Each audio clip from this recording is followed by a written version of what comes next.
Hi, everyone. Welcome to another episode of Ritual of Wild. I'm so excited to be here with you again. On today's episode, I have the honor and privilege of having a conversation with my partner, Sean Nolan. We deep dive into some gnarly topics, and because we didn't really have a big plan for how this conversation would go, I decided to use Oracle as a anchor of guidance through which we could navigate our conversation. Whatever came up in the in between was very organic, and I think it surprised both of us in some parts, and in most of it, it did not. In the way through which our frame of reference and the lens through which we see the world was expressed through the dialogue. And I just hope through the course of our conversation that you are able to locate a piece of your own life that you could connect with. And it was really fun to have this. Sean and I have always explored collaborating together through our heart centered work. And although that concept feels a little bit abstract right now, we just look for the ways through which we can meet this in little ways. And so this conversation has been a stepping stone towards that. And it's been really beautiful to be able to even have the opportunity to collaborate in this way with someone I love deeply. Sean is the father of my children, Koa and Leilani. We've been together now for what feels like a lifetime, but probably about 6 years, in which so much has happened in that 6 years. And I feel like in a lot of ways, we're just getting started. During his off time, he explores the world of being in service to men, especially men around just the fullest expression of who they are beyond the conditionings and the indoctrination of what society has shaped men to be through the lens of structured and messaging around, not expressing feeling and not expressing emotion and being strong and the provider. And Sean works with men to look at the paradigms beyond that and to show up fully in their sovereign selves and to really thrive in a life that they're proud of creating and building within their own family systems and within themselves. When he is not in that world, he is a first responder, a firefighter, in a town near, well, not near us, in North Vancouver. And he is just an amazing man that is really prides himself on how he can help others and really showing up in our own family. And though that dance is not a perfect one, as he and I are both so human and learning in all the ways through our parenting and through our relational dynamic, we are both so aware of the uncomfortable dance and parts of that can come with challenge and reckoning with the parts of ourselves that are being invited to be broken down in order to allow life to emerge in a different iteration and season of our life, while also honoring what's being invited to be released. And so we're navigating this together from a level of consciousness that we are doing the best we can, while also giving space for that which feels most creative and alive for us and through us. And this is something we deeply explore in this conversation. If you know Sean and I and you're here, I'm so happy you're here. And we thank you for sharing your most precious resource of time with us. And if you don't know us and you're someone that I've met through Ritual of Wild and just the world of the internet, thank you so much for being here. And I so appreciate your support and love and just for showing up and keeping Ritual of Wild alive. You so matter, and I just deeply appreciate your presence. So without further ado, here is our conversation. Hi, everyone. Welcome to another episode of Ritual of Wild. I am so happy to be with all of you again. And today I'm having a heart open conversation with my partner, Sean Nolan. Do you Hello. want to say hi, Sean? And we come with no plan except this radical openness to explore what's alive through us, maybe what's dead within us, and anything else in between. And Sean, I just want to orient you to, while you were setting up, I drew 3 cards from an oracle deck that I use, and we can either root ourselves from this place or start from wherever you'd like, since you're my guest. So I want to hear what the cards have to say. Okay, so the first card is Cracked Open. And Cracked Open is a card that reflects hitting rock bottom and surrendering to the alchemy of life. The second card is A New Earth, and A New Earth is reflective of life happening and holding the vision of that which is happening. And the third is You Got the Love, and You Got the Love is reflective of the love within yourself, as well as the boundaries that we keep to protect and honor the love within ourselves. So we can either dive into one of these, all of these, or none of these, and just go from there. And maybe you'd like to introduce yourself first to everyone. Sure. My name's Sean Nolan, and I'm Jenny's husband and the father of our children.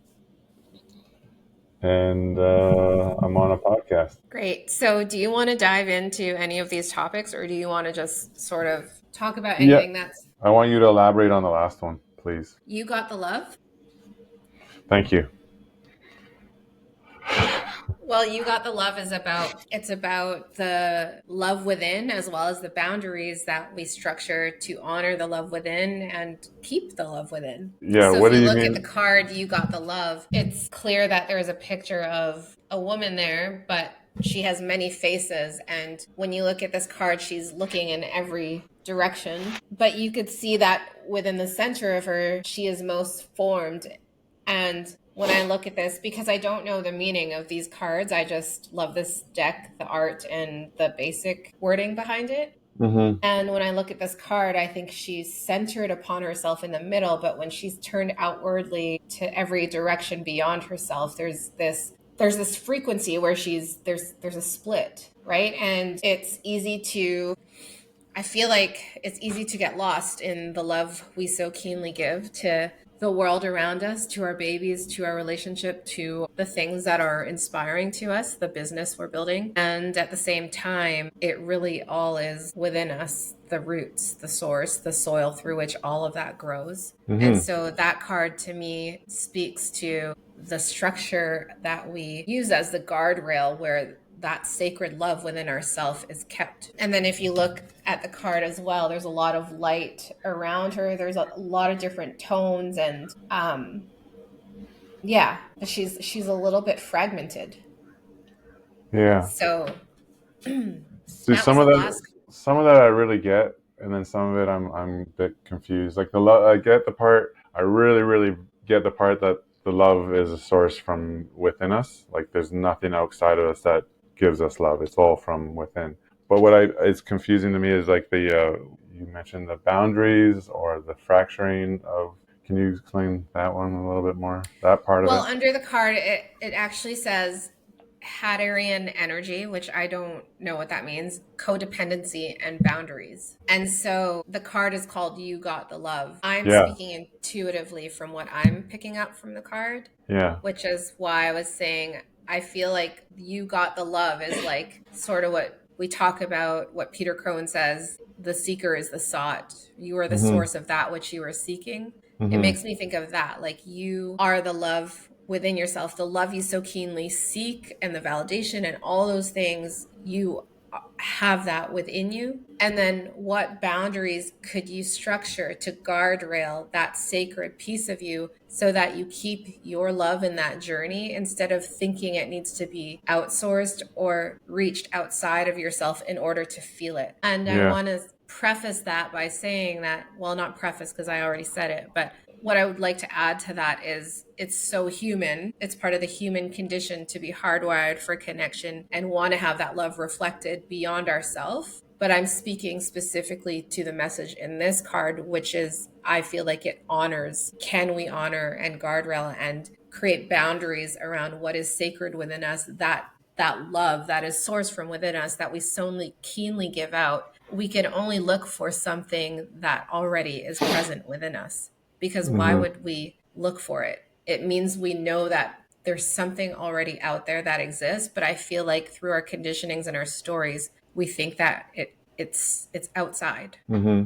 Yeah, I'm just having a hard time with the terminology, like the guard railing or boundaries around our love. 'Cause I think it's infinite and it's ever expansive, and there's no reason to like limit that. What were the three words underneath that you said? One was codependency. Codependency, Yeah, boundaries, and yeah, Hadarian energy. which I don't really know. Yeah. So I think those like codependency and boundaries, like the way I'm seeing it, if you create walls around your love, like you're limiting yourself. That's how I see it. So I think Hmm. those are limits to your love.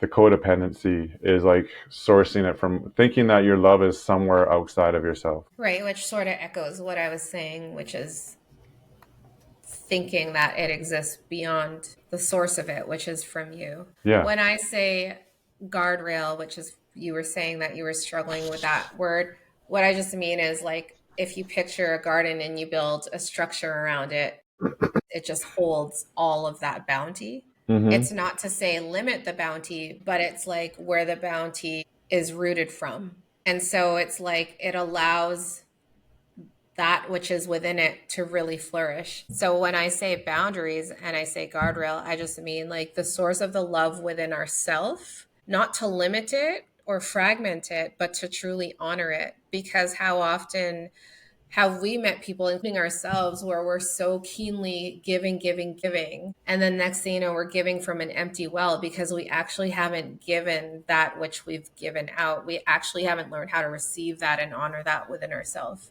Would Mm-hmm. you agree? Yeah. Yeah. Yeah. Yeah. I would agree. And yeah, so I just think it speaks to the frequency through which we express, right? And as we're expressing that energy in the world, are we honoring ourselves in it? Like, for example, I'm creating a beautiful container with my bestie Haley for Mother Mm-hmm. Bones. And Mm-hmm. one thing that's different in this space that I've noticed within myself, because I believe that it feels very alive for us to tend to steward this creation in the world. It actually, like in moments when I'm super depleted or stressed out, Mother Bones doesn't call me forth to be like, you must go on and you have to get it done. You have to like forget that you're tired, just get it done because it's another thing on the list. What I've Mm-hmm. noticed in being in reciprocity with the aliveness of that is that it honors my own cadence. And I believe that with our love is if we are actually in reciprocity with our own energy and our own care, then it's forgiving. It's not going to get mad at us if we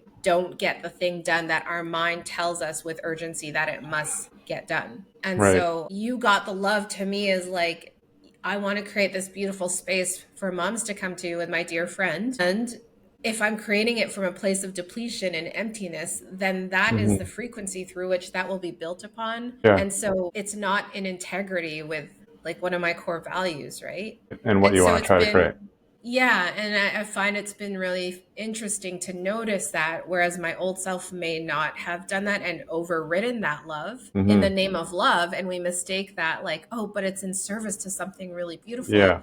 But if Yeah. it's in service to something beautiful, but and you're negating the beautiful part within you, is it really in service to something beautiful, or is it Right. built upon a false conditioning that tells us we must override? Right. Yeah. Yeah. Yeah.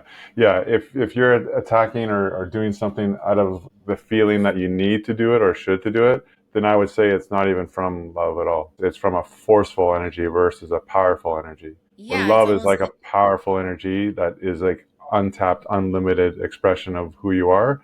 And it's like, I right. want to do it. I get to do it. I love to do it. I choose to do it, opposed to the forceful energy of like, I need to do this because whatever, whatever, whatever, Yeah.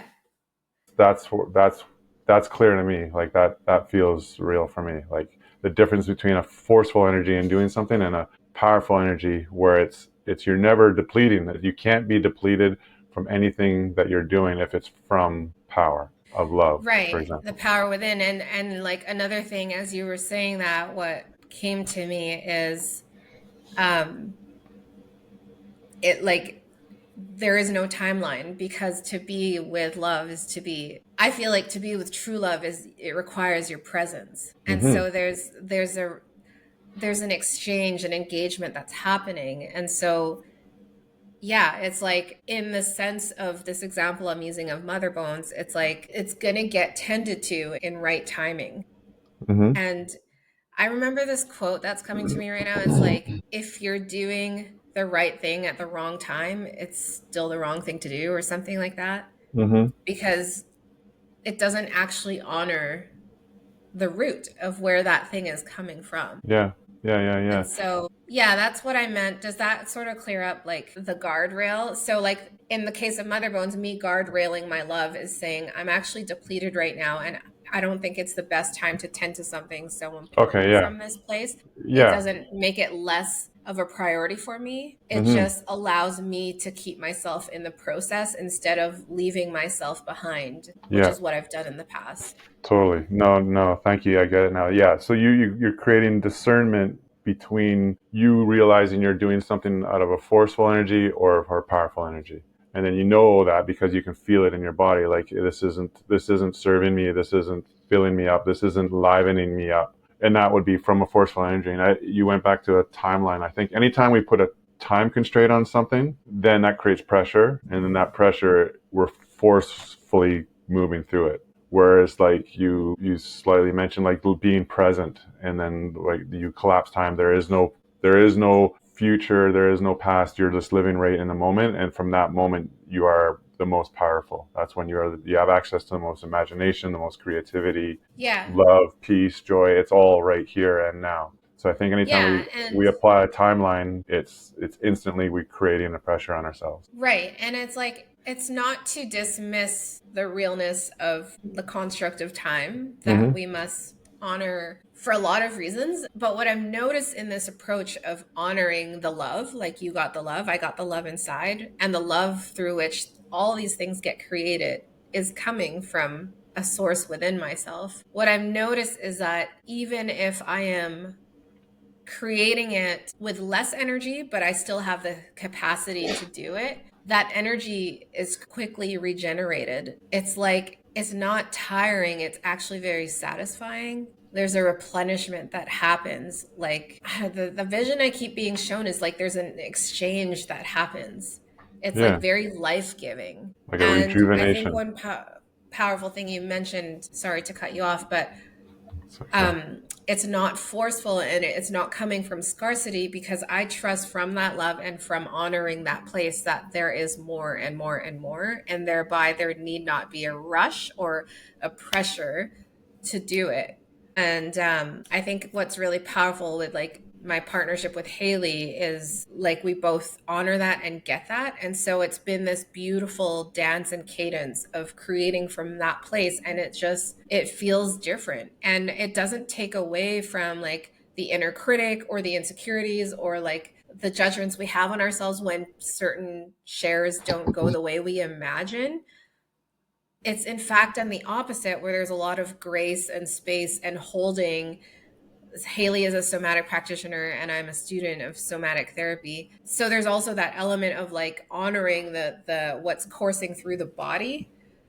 And I just think it's so powerful because in a way it allows you to embody that desire before it's fully materialized, which speaks a lot to like what you've taught me about, or what you like to talk about, frequency before form. Mm-hmm. So in a beautiful roundabout way, there's like this dance that's happening in the full engagement of the both. And like I'm Mm-hmm. not, it's not just Haley and I in on this. We're so aware that there's this community of women and mothers we want to help. And it's like they get to be included in that process.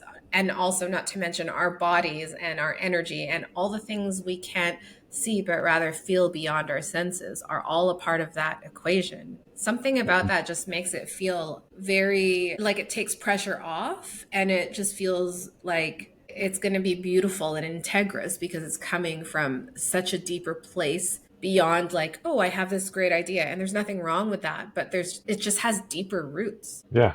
Yes, you're right. It does have deeper roots. I mean, how would you say this plays out in your own experience. I'd love to hear an example for you, like maybe through whether it's your career or what you feel passionate about, or even being a father. Like, do you have something that stands out for you about You Got the Love? Yeah, well, like when I started this men's group, and in the beginning it was just an idea that came to my mind, and I didn't really know how it was going to play out, but I wrote it down. Like I did have a timeline of like a structured timeline of like when I wanted to get started, how many men I wanted to get started, what the theme is, what my idea was, and I just felt like you're talking about that frequency before form. Like I felt like I was ready to do this. It was like I was. It would. It almost felt like I was. It already happened and it was already here. It was just a matter of it unfolding. And even though like the timeline that I had written down wasn't in line with what actually was happening, I was okay with it. You know, it was like way late. It started way later. It took way longer, but I was completely fine with it every step of the way because it was. I knew it was coming from the most integrous part of me. It was like true to my soul's calling, I guess, if you can say in a little esoteric way. Like I felt great about every step of the way, even though I was like late. You know, it was like a long time coming. I Mm-hmm. still felt fine, and I didn't not say it didn't happen, but the pressure of getting it done, and you know, like it wasn't getting done soon enough, or there wasn't enough men being interested, that happened. It did occur, but I could always resort back and have the discernment between the forceful energy of trying to get it done and the powerful energy, and acknowledging some of the fears of like, who the fuck's going to listen to me, who the fuck's going to want to be a part of my group, and all these kind of, those are real, but they were not in the driver's seat. They weren't, you know, I allowed the fear to be there, but I still went forward guided by what was inspiring to me, which was like creating this men's group. Yeah, which living with you and witnessing that come to life was pretty cool. And there was a part of my own conditioning that was like, what the fuck are you waiting for? Like, it's so good. Like, are you gonna get set a date? And, Mm-hmm. like, you've got enough men and all those things. And I'm curious for you because this would segue beautifully into the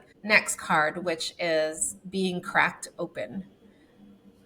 And I'm curious for you as you created something so alive for you. Let's talk about what had to die in order for this to come through. Like, let's talk about being cracked open and noticing if you had hit any parts of your psyche or your ego that had to hit rock bottom and surrender to the alchemy of what was happening. If you look Mm-hmm. at this card, it's a whole person that is being split open, but within herself looks like the whole universe, Yeah. all of that which she is seeking, which sort of echoes You Got the Love. And Yeah. again, there's so much light around her, but there's also elements that are deeply pigmented, a lot darker in the corner there. So to me, that speaks to the shadows that we do not banish with our light, but rather can we harmonize them and include them in our whole picture and story. Yeah. And so I would love for you to share from your experience.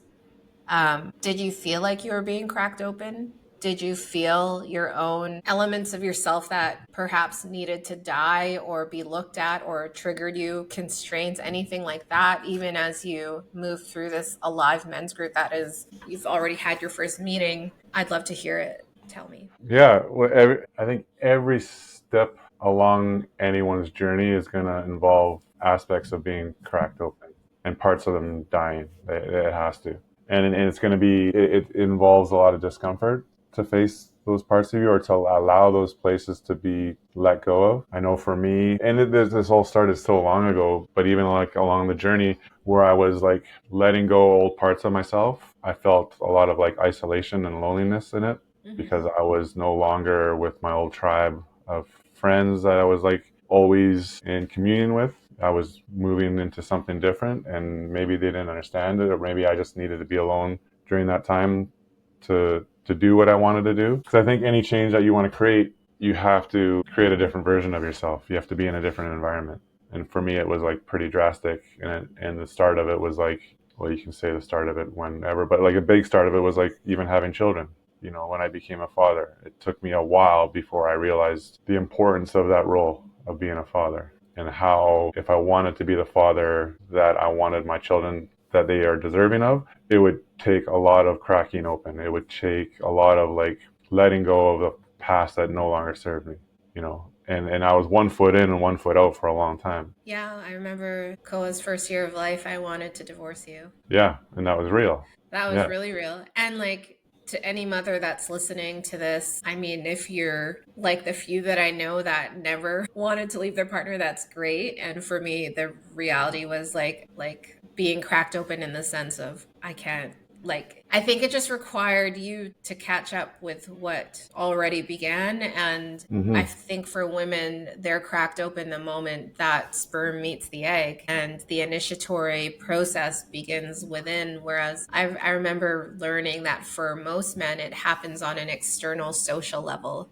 Who am I? What needs to change? What's this going to look like in the outside world? How will I Yeah. provide this? Will I provide enough? You know, there's this like Yeah. archetype of the protecting warrior within that gets Yeah. activated. And but then there's also like a part of us dies when we become parents because our social life changes, our health, our like, I just remember thinking like, we can't. I remember for myself thinking like I have to change the way I eat because now everything I was eating was going to like simultaneously my children would be eating. Yeah. And yeah, so that's a sidebar note, but yeah, I'd love for you to like deepen into that fatherhood, maybe even a bit on our relationship and how that changed the way you showed up because as your partner, I definitely can feel and honor the change. I'm so Hmm. happy. And it's not like I don't know, change feels like I don't like that word so much, but it's like an evolution. There was a Hmm. growth that took place. And so yeah, there's a Absolutely. Yeah. change of form because yeah, There's a change of frequency, and the form followed. For me, yeah. that's how I felt, you know. And the form is still following. The form is always catching up to the frequency. The frequency is first, and like the Yeah, isn't that frequency interesting? that I'm holding now is going to be bringing in a lot more soon enough. What I have now is as a result of a frequency I held a little while ago, and it's constantly changing. And as a result, the reflection of what I'm having in my world, my reality is going to change as well. So going back to the fatherhood thing, yeah, it took me like I'm kind of a notorious slow learner, I think. Yeah. So like for me to like get out of the like single guy going partying with my friends kind of me to like now I'm a father took a little bit, you know, and you paid the price for that, a lot of it, and that's why rightfully so your reality was like I don't know if I can do this with this man, which I get looking back. It was, yeah, so silly, but that's where I was. That's just who I was, and I you know I couldn't have been any other way because I wasn't. Yeah. But to be honest, it was like scary to be a father because it did mean a lot of like I'm not gonna. It's all I knew, you know. And when all you know is all you know, and you have to leave that, it's frightening for anyone, no matter what you're gonna be taking on, you know. It's so true. And and then the next stage from that was like, okay, I'm a good father, but then I wasn't a good husband because all I was doing is hyper focused on my kids, and I thought that was enough until I realized like the greatest thing I can do for my kids is to have you be seen and heard and felt and special, made to feel special.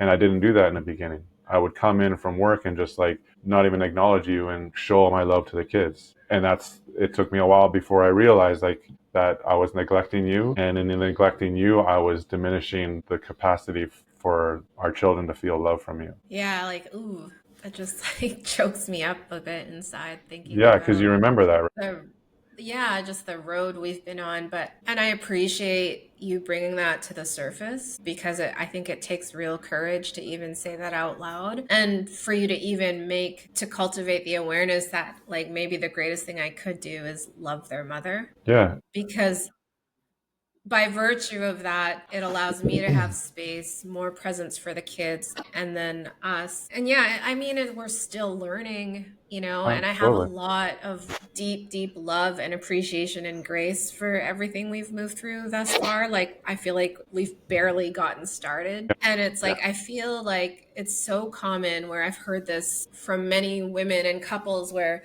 like they don't feel seen and understood and then they go through this rupture and then within the rupture is this invitation of excavating all of the sludge of the conditioning and stories and beliefs we carry around that said rupture, even though it's not really about the rupture as it is all the clutter that we hold energetically from our lives before the one that we're birthing. And if we don't look at that and we suppress it, then it will just keep showing up in other pain forms. Mm-hmm. And so I just like, even though you're sharing what you're sharing, I just want to acknowledge you and thank you from like the bigness and deepest parts of my heart for standing up and showing up that way, because it's so evident to me and it's just not easy.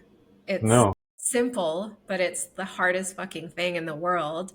Yeah. And I think we can glamorize family systems and like having babies and getting married, but there's hardly, I mean, maybe now there's more conversation around what happens after, but Mm-hmm. really it's the after part that people like. I mean, there's such a thing as like postpartum blues, Yeah. postpartum depletion, Yeah. post wedding blues. Like there's this build up towards that which we say we want, and then we got to come back down the mountain. Yeah. And like not only do we got to come back down the mountain, but we got to include the parts of us that climbed the mountain in the first place. Yeah. And there's a very big reality that kicks in when you're coming down that mountain and you're like, it's not as pretty. Mm-hmm. You got to Yeah. live life now. You got to create equanimity in this life. You got to like, now there's a new rhythm. There's two people involved.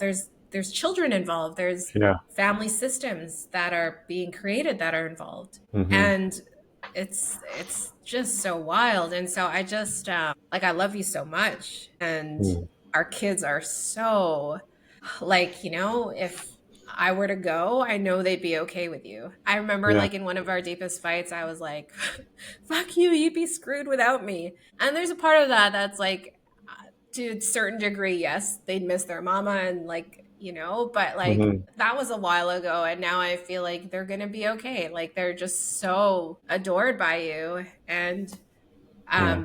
I definitely know you adore me. And I remember like asking you the question, like if you could surf the best wave or spend the day with me or like make love one last time, like what would you pick? Not the wave. Yeah, and Yeah. that was your answer back then too. And like I think for women, there's so much of a cacophony of internal rearranging that happens. We're stretched, our stomachs, our bodies are stretched, our hearts are stretched, our minds aren't what they were. And then we question like our partner's love for us Yeah. sometimes, Yeah. even when it's probably evidently there, but there's so much stuff between the realness of that and the realness of what we're all holding on the inside. And not just mothers, fathers too. I'm sure every Yeah. caregiver has experienced this, Yeah. but it's like without having the capacity to tend to the in between or the resources, it's easy to live in the stories that we tell ourselves, Totally. Yeah. you Yeah. know? Yeah. I think a lot of couples suffer in those times after,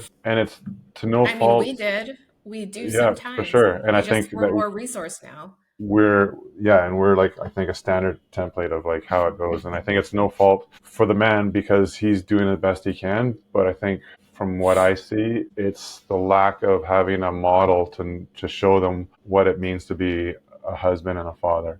Like I guarantee you, most men my generation, their fathers didn't do what I'm doing now. Mine didn't. You know what I mean? Like they think their protection and providing is enough through going to work 9 to 5 and bringing home the bacon. But as far as tending the garden that is the family, they might show interest in the kids, but like they lose that attachment, not attachment, the connection with the by not. Yeah, and then like also like within our household, we choose to co-sleep with the kids.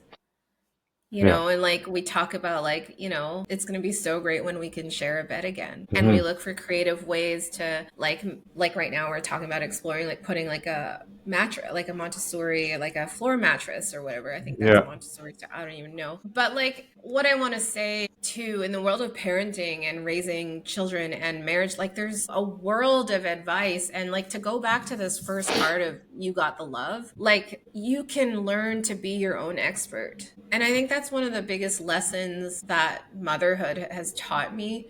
And it's something I've always wanted for myself, but this sovereignty within myself to trust what I'm feeling and to Hmm. explore that with like wonder and curiosity, and not to always be overridden by like this stat and this expert and this person does this. Well, it must be Yeah. right. Yeah. Sure. two truths can exist. I don't negate any of that. Hmm. But what's most important for me and valuable for me is like, how much of myself am I including in what I'm about to choose to do next? And that's something I really reckon with sometimes. I still do. Like, every mother knows it brings up scenarios and questions that you never really had to think about before, from vaccines to medications to school to structures to diets to friend groups to everything, Yeah. and it's just like, it's a super mind fuck. And I think you literally have to be willing to crack yourself open, to be outrageously open to what is true within you, what is Hmm. wise within you. And that, like, for me, I feel like maybe there is this super powerful intelligence to what I'm feeling. And I think one of the most beautiful things that I learned from being with you, that you so wonderfully and fortuitously at the right time brought up, was like, everything's information. Like, I Yeah. was moving through something uncomfortable where I was left on red for a particular message that I was trying to get an answer to. And like, in that 1 week space and time where I normally wanted to be reactive, I instead was inundated with all the places in my life that I felt powerless in congruence to what this was about.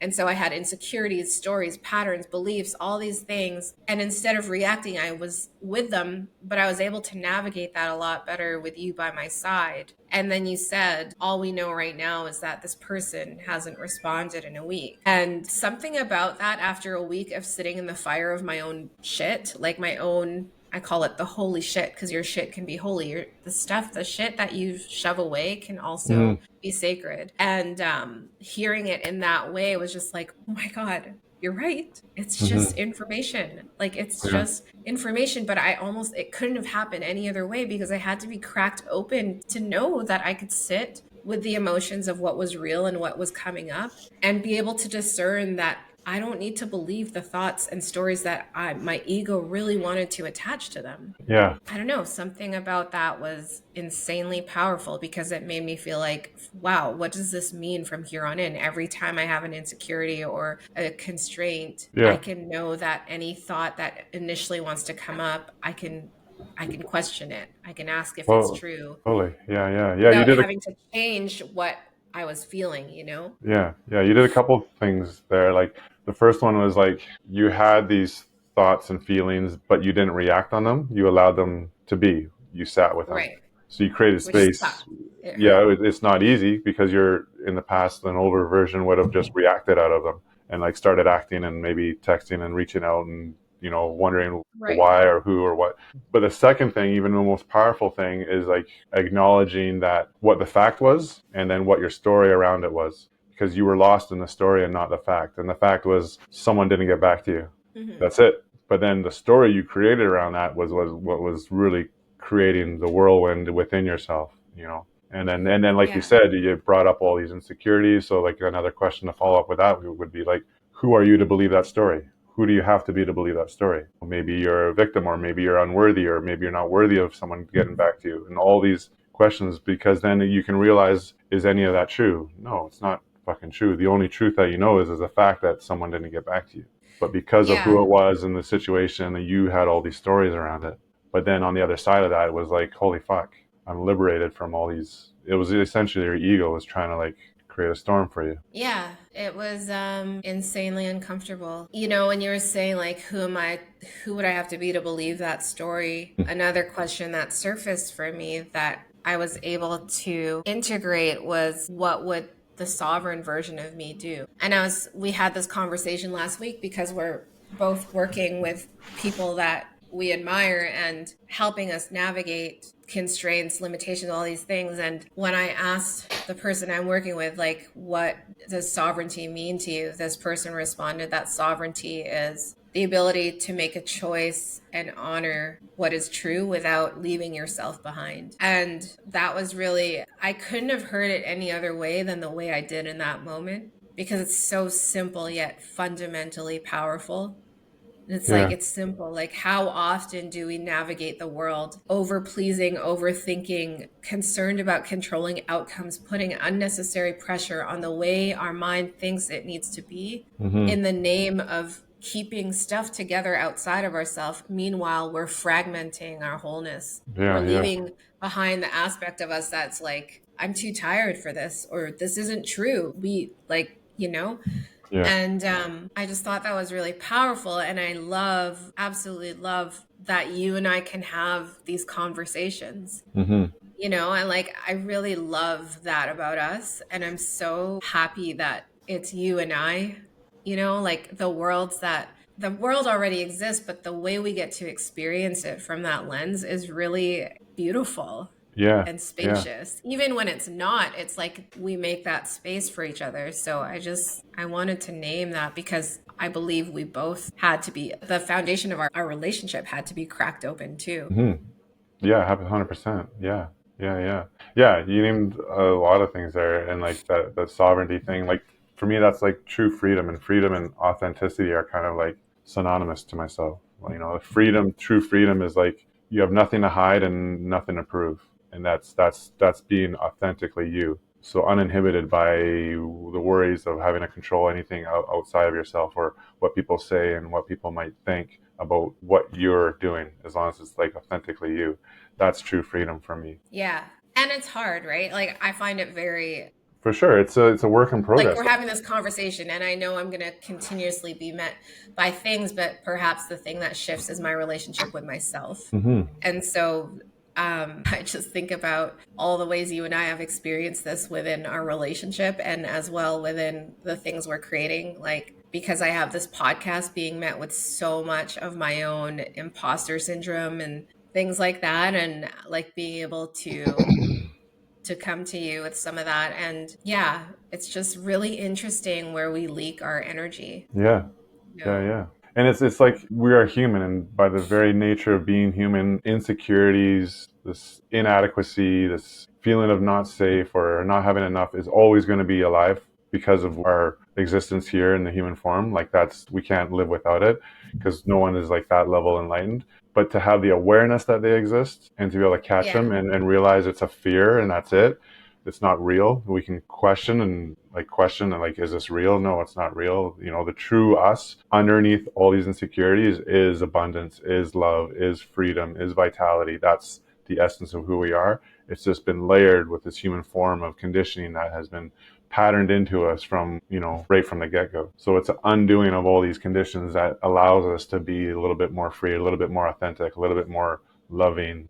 And that's like true for me. Like I've been kind of in the background pretending to be a coach for over like 2 years, and now just recently I'm like, fuck it, I'm gonna be a coach. I still haven't been paid to do it, but I know I'm like talking about frequency and form for the first time in a long time, or maybe ever, where I feel like, yeah, I am a good coach, and it's just a matter of time now before I set my practice up and people are going to start paying to come and see me for my services. And it feels Yeah. beautiful to even say that. And as I say it, I can still acknowledge there's a little bit of fear, like a little apprehension. It's like, who the fuck's going to want to pay me for my services? You know what I mean? Like all these things. But the difference now is like, I believe it in myself, and that fear doesn't override it. It's like the fear, I can put the fear in the back seat, in the child restraint seat, and then I'm the master of my fate. I'm the captain of the ship. I'm on the steering wheel. And so that's where courage comes in, because you can't have courage without fear. So I can have the Hmm. courage to move forward with what I want to do, even with my fear in tow. Yeah. It makes me think of, well, two things. I think you're an amazing coach, and I'm not being biased because I'm your partner, but just witnessing by virtue of like the joy that you express through the practice sessions that you've had, and Yeah, also being in the seat of being coached because coaches need coaches, therapists need yeah, therapists. And I just find it so fascinating because, yes, it's like we don't truly see ourselves. Like you got the love. We can't hmm, see the origins of that which we're cultivating in the world. And yet, like for me, I believe in order to cultivate that, it has to come from somewhere. So I just want to say, like, I think you're an amazing coach, and I'm really excited for and if you go beyond men, but the people that get to work on the other side of you because I live with you and I see you doing the work. And hmm, there's only so much that theory can teach, but to embody that and actually right, integrate it in your life and then actually like dance the dance and walk the walk and talk the talk and live with all the noise that comes with that, Mm-hmm. while being able to meet it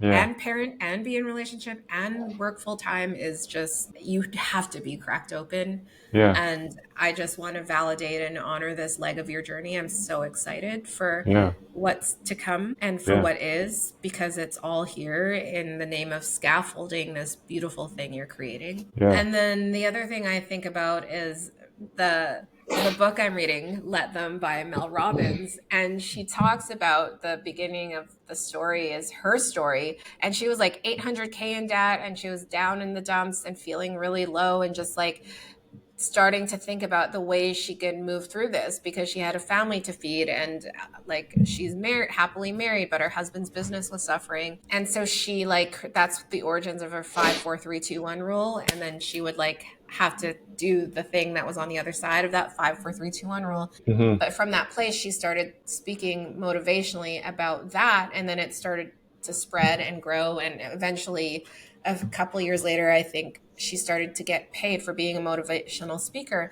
But what I admire about your story, Sean, and Mel Robbins' story, and for anyone that is, including myself, who also, I don't even know if coach is the word for me, but it's like I have sticky energy around that too, Yeah. because, well, for lots of reasons. But I do know for sure I want to work one to one with people, and I already do, and like facilitate group work. But what I love about both of these stories and how they all weave together is that in order for us to be seen, we have to practice being seen. In order for us to make space, we have to be willing to make the space. And that means taking an audit of the way through which we express our time and the way we prioritize the things that take place within that time, and also being willing to get in the arena and talk about, hey, I'm a coach. Hey, Mm-hmm. I have something valuable that I have learned to integrate in my life, and maybe it can help you too.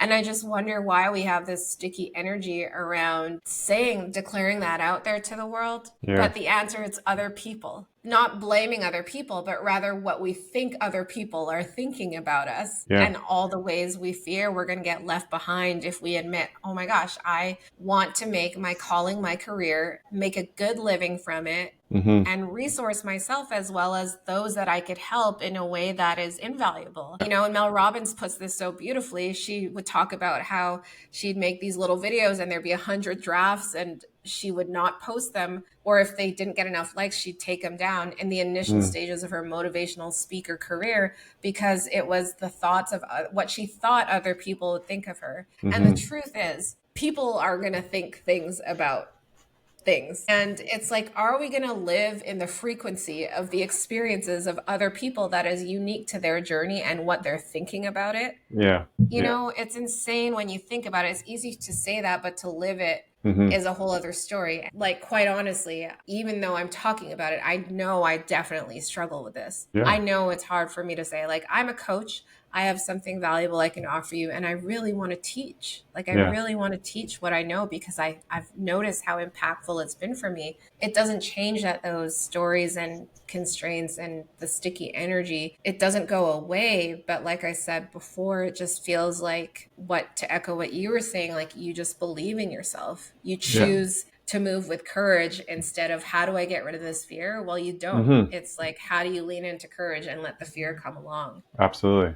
And Yeah. so I would really love for us to continue to explore that together, even within what we want to create for ourselves, and just notice how I believe it's really an inside game, you know, and it's like honoring the capacity of that which we're feeling called to steward has to Yeah. start within ourselves, you know. And I was joking around with you before, but I was like, let's call this episode, your body is your first responder, because Sean's a first responder. But then I love somatics, and I really believe our body is our first responder. But yeah, I feel like it really comes down to that. Like, how rooted are you within yourself? And like, something I loved about the Know Thyself and with interview with Corey Muscura is that he talked about like transcendence. And I don't even love the word transcendence, but your evolution isn't about acclimating to the highest vibe or the love and light. It's actually about a notion of descent in which you are willing to meet your shadows and the parts of yourself that you are afraid of, or maybe even have shame around, and learning Mm-hmm. how to unshame them.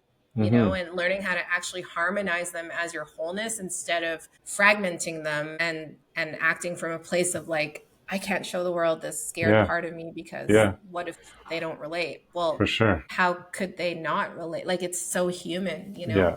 Yeah, yeah. And I think the more you repress or hide those aspects of you, the denser they become and the more they will influence you or others in a more harmful way. So to be fully integrated is a process of seeing all those parts of you that you don't want to see and acknowledging them, and then in acknowledging them they lose their density. I feel like they don't take a hold of you. They're not going to manifest in ways that are going to be harmful to you or others. And just to go back, like thank you so much for your acknowledgement of me. That feels good. And in a past version of me, I would not even be able to receive that compliment because I felt I didn't have the worth within myself to even hold on to a compliment like that. I would shy it away. Where any criticisms, I would like really grasp onto it. They would adhere to me. So that's the difference Hmm. between like an older version of myself where I didn't see the value in myself and the worth in myself to between where I stand now where I can accept fully that compliment. So thank you so much. And Yeah.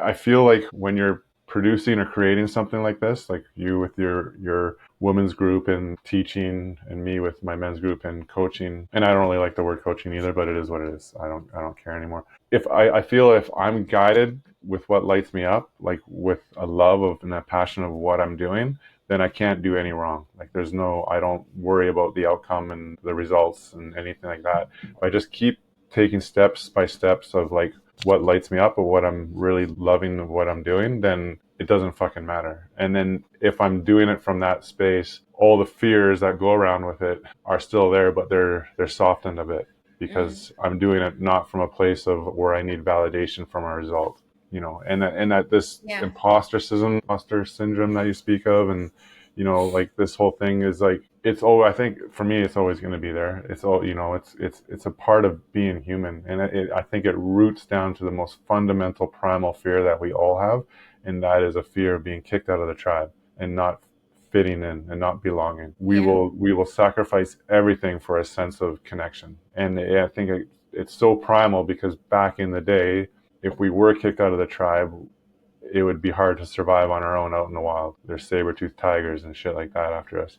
But when we're with a tribe, we have a sense of safety. That primal fear is still with us. So that's why when I think we take leaps forward that are out of the norm or out of our comfort zone, we get that insecurity feeling of what are other people's gonna, especially like that one around like what do people think and say is like so real because you're putting yourself in a position where you could be outcasted. Yeah. So it's like a real primal fear. But in the reality is, in this day and age, we're never not belonging. If we know the true soul of who we are, you believe in like the fact that there's interconnectedness and that we all are one. There's never not belonging. Like we are connected and we're always kind of held in ways that we may not really understand or see. And knowing Hmm. that is like a quiet confidence is like everything's going to be okay.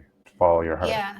Yeah, for sure. I agree with that. And there was something you said earlier about, the past version of yourself wouldn't be able to receive the reflection that I gave of you being a great coach. And it just made me think of somatics and how to some degree it's all nervous system work and what we're able to create space for within ourselves. And so to reflect back to you, it's also validating and honoring the aspect of you that has been able to declutter the proverbial stuff that you were holding on to that can only recognize criticism. In order for you to have the space to receive that reflection of like the beauty and love that I noticed through your coaching, you would have had to make space. And Mm-hmm. so to come back to being cracked open, and when I say make space, I mean like being with your nervous system and the ways through which its capacity is reflective of in relation to all the stories and beliefs and expectations and patterns that we carry. And so to sort of wrap up the space of being cracked open, it's like, yeah, I mean, what would you want to tell all the listeners about honoring being cracked open and not to be complacent and brace in the cracking, but rather to be curious and beautifully vulnerable in that what can feel ugly and challenging, uncomfortable process. Yeah, to me, it's like shy away from the discomfort. You know, it's like we want to. It's like this false image of like we want to pursue happiness, and then steer away and avoid anything that's uncomfortable for us. And I think that's a disservice to the being human part. You know, like we all go through dark times, we all go through storms, and I think it's through those storms that we grow essentially. You know, like resiliency is such like a buzzword right now, and everyone wants to be resilient. But in order to be resilient, you have to have some sort of struggle, some sort of opposition to even to go through that to gain resiliency. Yeah. And I remember Peter Crone saying the pursuit of happiness is actually in the halting of seeking happiness. Like we don't Right.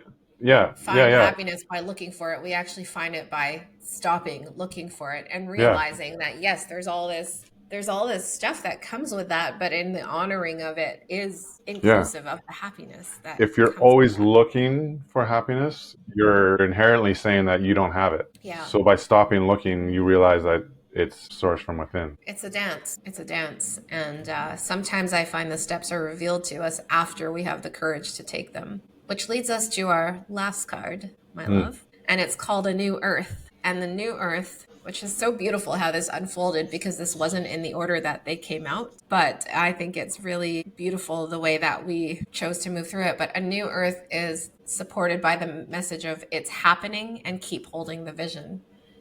And this Mm. person is looking out into the universe, and there's stars and light and color. And what I notice within this reflection is stability, groundedness, anchoring to perhaps herself in a beautiful way, and Hmm. just noticing all the ways that it's all coming together, even when we think it's not. Yeah. And one thing I've always loved about the word earth and heart is that they are the same word, just the H is in different places. And yeah, I'd love to hear your thoughts on how this continues to weave through our conversation of keeping holding the vision and that it's happening even when we think it's not. And Yeah. Yeah. Yeah. Yeah. Yeah. It's definitely happening, and I'm feeling that more now than I ever have before. Because before it was like that timeline that I put on things, and I wasn't getting there soon enough, and I'm not where I should be, and that creates the suffering. You know, but mhm. like it is definitely fucking happening. Like I, even though like I don't have a business coaching business, but it's happening, and it will happen when I don't know, and I'm okay with that not knowing. But I'm sitting in the frequency of me being a really successful valuable coach that can inspire and help change perspectives and offer freedom and peace with anyone I work with. And then you mentioned like the order and stuff of the new earth. I would assert that chaos has to ensue before a new earth can be formed. So it goes into that play of like the storms and the dark places that we all go through, but those are like the transition points into something new. Like Mhm. you need chaos before order. You need destruction. You need it killing off of just like I know I've heard this example before, but like just in this conversation alone, like we have hundreds and thousands of cells that are dying off literally to give birth to new cells of the regeneration. And just like Yeah. as a new earth of what we want to create, we have to kill off old versions of ourselves going back to the beginning to allow space for the new to come in. Like I can't create what I'm creating from the same old frequency of when I was a partier 5, 6 years ago, you know. That Mm. version has to die, and then the new version is being born, and the reflection of that frequency that I'm holding is going to be, it can't help but not be shown to me. Yeah. But when, I don't know, people get messed up in the timeline though. They think like they want it now. It's instant gratification, and that's the world we live in. And then they're always chasing horizons. Yeah, and I think everything you said is beautiful, and I also want to honor people that do have timelines. It can be helpful to have those posts, though it's not everything. And I Mm-hmm. think when you weave in the subject of yourself and the life that you've already existed before that inspiration came through, yes, of course, timeline isn't the only thing that matters. Mm-hmm. I remember seeing a reel by one of the guys from the Minimalists, and he was saying that our phones are like a mass weapon of distraction.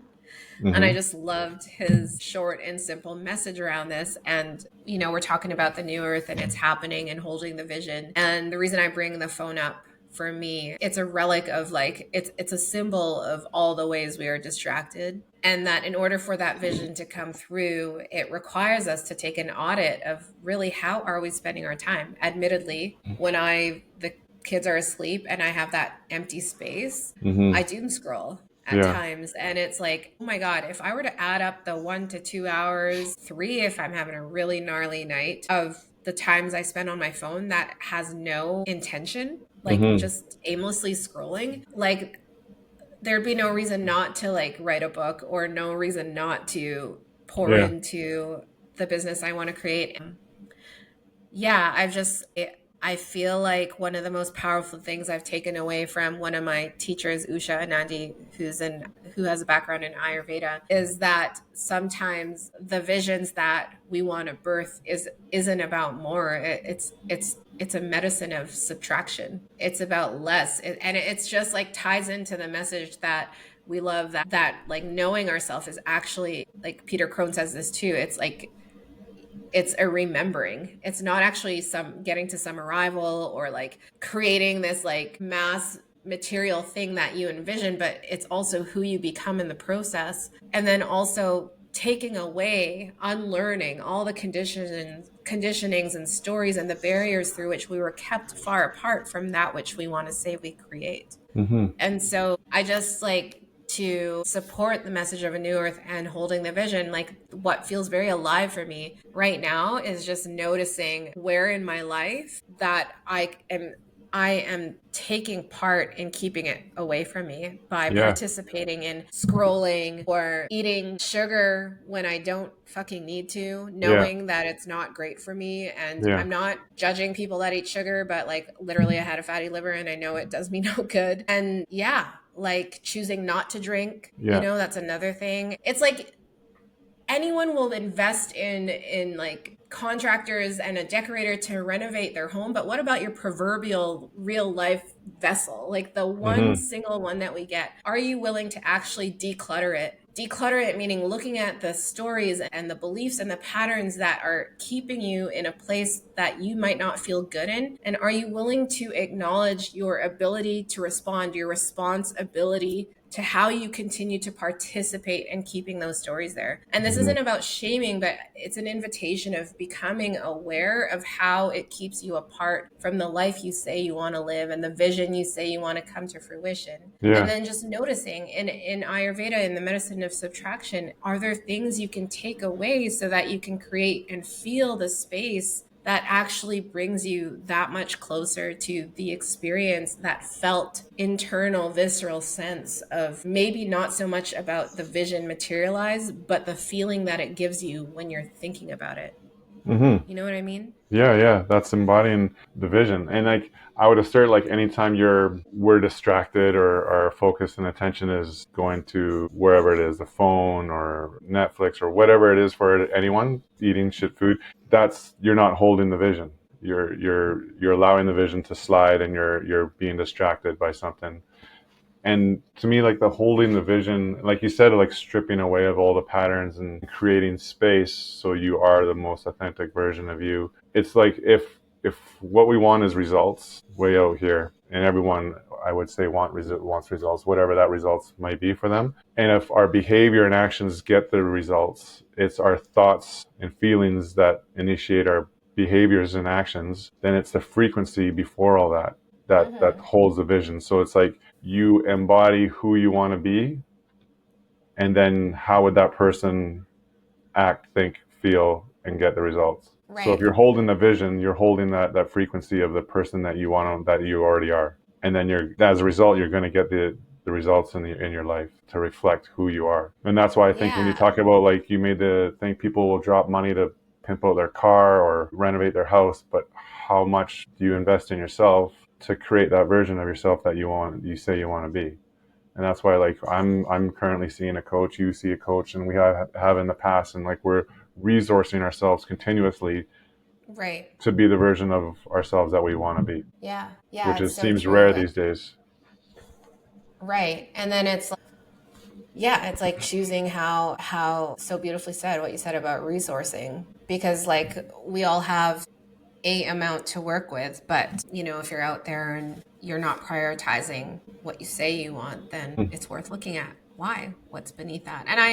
And like I said, I think there's a wise intelligence to that too, because there's an aspect of our egoic self that wants to protect us, because sometimes our egos will prefer a familiar hell over an unfamiliar heaven, and it's easy to stick to what's predictable and comfortable and knowable, right? And I mean, I totally get that. It's Yeah. taken me a long time to get that, and parts of me haven't even fully caught up yet, but man, every time I do, it's like it literally feels like I think what people describe as a quantum jump or like a Hmm. timeline shift. I don't know. Yeah. And I think that's beautiful what you said too. Like we choose to work with coaches because we're interested in like moving through the complacencies in which we weren't able to before. And so Yeah. yeah, I just think it's just powerful to notice your choices and how they impact your experience. Totally. And I think like we all like it's like just like I can't see the back of my head. We all have blind spots, and so we need someone to reflect those blind spots for us. Whether it's a really good friend, someone who can listen, a therapist, coach, whatever it is for you. That's why I think this kind of work is essential, and I'm honored to be part of it. Yeah, me too. I just want to honor our time and name that we're probably got like 5 minutes left. So in this 5 minutes left, I'm really thinking about our kids, Mm, and I thought we could. I don't know. I feel like I want to talk about Koa and Leilani. I just get emotional thinking about them right now, actually. yeah. And just, I think it like when you look at the cards and the conversation that we've explored today, like seeing them in the flesh, Yeah. Yeah. Yeah. it's just like, wow, we like I our can say love with all made them. honesty, yeah, yeah, they were made through our love. And I can say with all honesty, they are my greatest inspiration for us to even be doing this, you know? Like, because it's like the greatest act of love you can do is plant a tree for which shade you may never even sit in, you know? And so I feel like by me stepping into this world, I want to raise the frequency of the collective because I want this world my children are going to adopt to be that much better for them. And in that, it's like twofold. I'm also modeling the man that I want my son to be, and I want to model the man that eventually Leilani will want to marry and be with. And Yeah. so that holds me my own standard of who I am and what I want to be to the highest degree. And it's not out of force, it's out of pure love. Like this is such a powerful feeling I have of where I want to go with this and what I want to do. You know, if I want to steward them in, this is creating the new fucking world, the new earth for me is like what I'm doing, you know. If I can help raise a frequency of just one person this much, and they go in turn and raise a frequency of the next person that much, and it just trickles on from there. Collectively, we all rise, and I want them Yeah. to And inherit the earth. Like that is like vastly different from what we're going through right now. yeah. And to that, I want to say, like, the raising of the frequency, doing it from a place where in the new earth, it comes from allowing you to be whole, even in the parts that you think are shameful. It's like it's creating that harmony from within.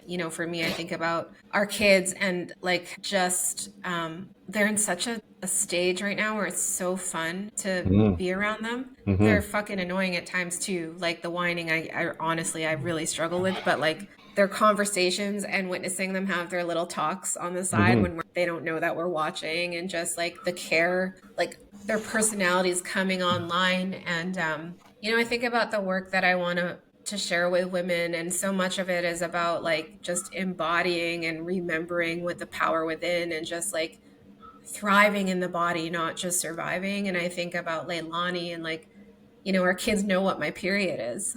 Mm-hmm. Like Yeah. sometimes Leilani or Koa will bring me a pad and they ask questions. I mean, if you're a mom like me, you probably haven't had a solo bathroom session in a long time, but my kids see that, and it's like so welcome, that autonomy, like the ability to know their body and to understand where their feelings are living inside their body and how that connects with the experience they're having. And I just feel like, yeah, I feel like it's taken me, because Koa's 4 now, but about 4 years, because that's where he's at, to really truly appreciate the mothering journey, because Yeah. been mostly hard. And I know we're just getting started, but like there is such a thing as being in the weeds of motherhood or parenthood or even relationshiphood. It takes time. And I know that we used to say like our love story wasn't one where we fell in love. It was more a rising in love. And I feel like it's like that with the new earth. Like we have to descend in order to ascend and be willing to look at the parts of us that are uncomfortable and parts that we may not have inherited from the lineages before us. And it doesn't mean we can't now. Every lineage before us was doing the best that they could with all Hmm. the resources they had. And I'm Yeah. like, thank you, so thankful for that, and like really honoring our ancestors. And so too do I want to honor the ancestors that we are in the making, and that which we have the ability to influence the next generation and the one thereafter by how we be with our kids and our love and how we shepherd our love. And so, yeah, I'm so thankful that we're together. Hmm. I'm thankful for the life we get to live together and experience. And, yeah, I'm just really honored and excited, and it feels really good. And I know that even when it doesn't feel good, I'm just really grateful that it's with you that I get to move through that with. Yeah, for sure. Yeah, and thank you, and I acknowledge you as a mother. And I know it's not easy. I know it's at times incredibly hard, and you are doing an absolutely amazing job. And any way I can support you, I will in this journey because we're in this together. Yeah. Well, thank you. Thank you for those beautiful words and for having this conversation with me. I had a lot of fun. And I hope that wherever this conversation finds you, that there might be a piece in it that you can connect with. And if you ever want to connect with Sean or I, you can always find me on Instagram at Jennifer Jimeno _. And there's links there on how to work with me if you ever want to do one-to-one work. And as well, Sean, I'll let him speak to this, but I just want to say if you're a man listening to this and you're someone that has struggled with just embodying your truth for fear of expressing, I mean, he's leading, creating something really powerful, and I highly encourage everyone to check that out. Do you want to say any last words in regards to that or how people can find you, Sean? Well, thank you first of all, and yeah, I am I'm open to work. I don't work just with men, although I'm a man, so I can relate. But and I don't even know my own Instagram right now, so you have no way of I'll reaching put it out in to the me. show notes. Sure, yeah, yeah, and then maybe downstream I'll have like a landing. Yeah. Yeah, Okay, babe. I Well, could give you all my phone number. Just text me. No, okay. Well, thank you everyone for being here with us, and it's truly an honor to be in this space with everyone. So have the most beautiful day, and we can't wait to be with you again. thanks, babe.